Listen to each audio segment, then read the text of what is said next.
Okay guys, we're back with another video, and today I'm going to tell you how to fish a drop shot. You guys are probably wanting to see this one. I haven't really taught you guys how to do this yet, so let's get it going. So, how to fish a drop shot. What hooks and line and gear you want to use. A lot of people say you have to use spinning gear, but I honestly don't use spinning gear for drop shots. You guys probably already saw my other video on that, why I don't use spinning gear for drop shots. So basically, hooks, I would recommend getting the kind with a swivel on it, mainly because you won't really get line twist with these. You won't get any line twist with these hooks, and it basically allows you to like change your leader out and stuff, your leader length. So that's really cool. I always bring like spare line with me, like just so I can just change leader lengths and stuff.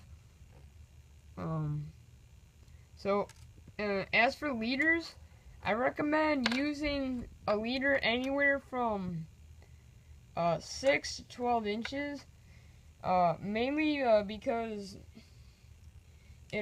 I prefer around 10-inch leaders, what I normally use, mainly because I feel like the further it is off the bottom, the better.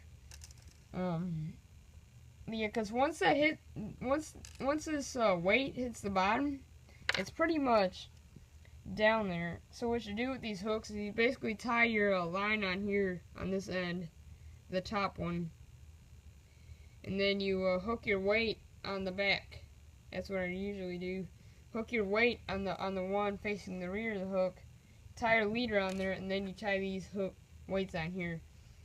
For me, I don't really go heavier than 3/16 of an ounce, mainly because it won't really make a big thud, but it's still enough for me to cast it pretty good. So, yep. And rigging. There are multiple ways to rig this bait. You can wacky rig it. Worms, I usually use rubber worm. If the conditions are tough, I'll kind of trim the 6-inch one down to 4-inch, like you see there. But basically, you can wacky rig it, and here I'll show you how I do this in just a bit here. You can wacky rig it like this.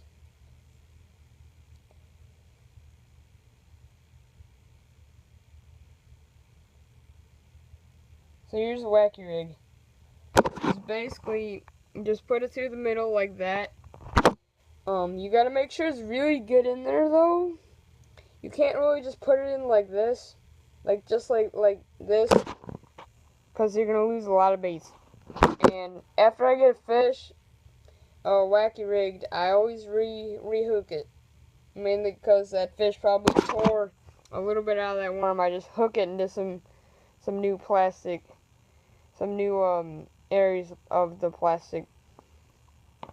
You can nose hook it, which is probably one of the most popular ways to rig it.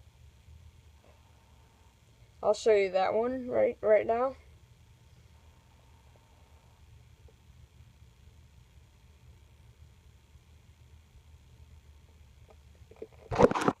Here's a nose hook rig right here. There, you guys can see that. Basically just put it through like you would a swim bait or anything else on a jig head too. And then there is another way to nose hook this bait that I found out about.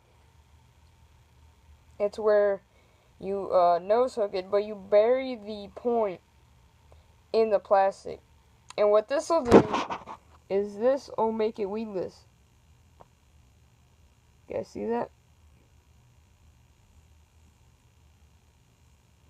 It's going to be completely weedless, and that way when that bass gets in his mouth, he'll grab onto it and he'll run with it, and then he'll basically just pull the thing right out of the plastic and hook himself.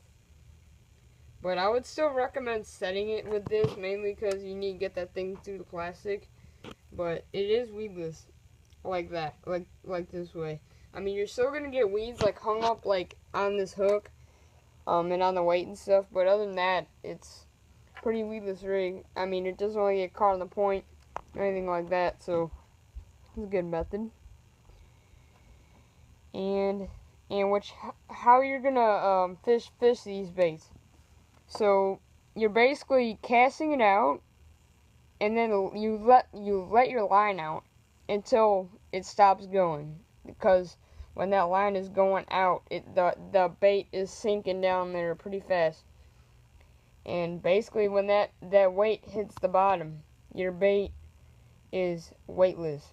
That's what I love about drop shots. You can throw like light baits weightless, and you could a lot of times what I'll do is you only got like a 12-inch leader, so a lot of times I'll kind of pick it up. I'll like lift the weight and the bait at the same time off, and I'll kind of just like shake it there while the weight is still off the bottom, and then I'll let it sit.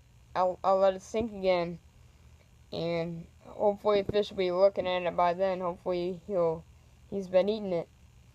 A lot of times after I kind of like twitch it with the weight up off the bottom, and that weight hits the bottom again, I'll just kind of shake my rod tip about an inch, just so I can feel what that bait's doing.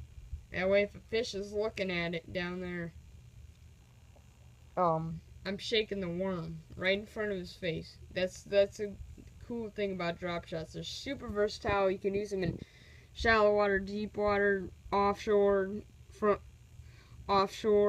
inshore, on the bank, flipping, pitching, you name it.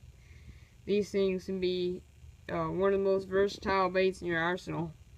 You could also use these flipping. You could use these baits when the bass are suspended in grass and stuff. You basically take like a real heavy weight, like a 1 ounce at least, size weight, and they put like a little creature bait on there or something. And you basically just fish it like you would normally. Just shake it right in front of his face. Use that thing when the bass are suspended in grass and stuff like that. Power shotting. And that's the cool thing about these baits, is that they're so versatile and they're so effective. They're so easy to fish. You can basically just rig one of these up, cast it out there, and catch fish on it. It's that simple. Alright, and you guys should watch your line, because after I'm done like working, like shaking that bait, I'll let it sit. You gotta watch your line, because after that, when that bait's on the bottom and that line picks up, you got one. It's basically like a weightless worm, but a more finesse style. So that's pretty much how you can fish a drop shot. And be sure to like, comment, subscribe, and stay tuned.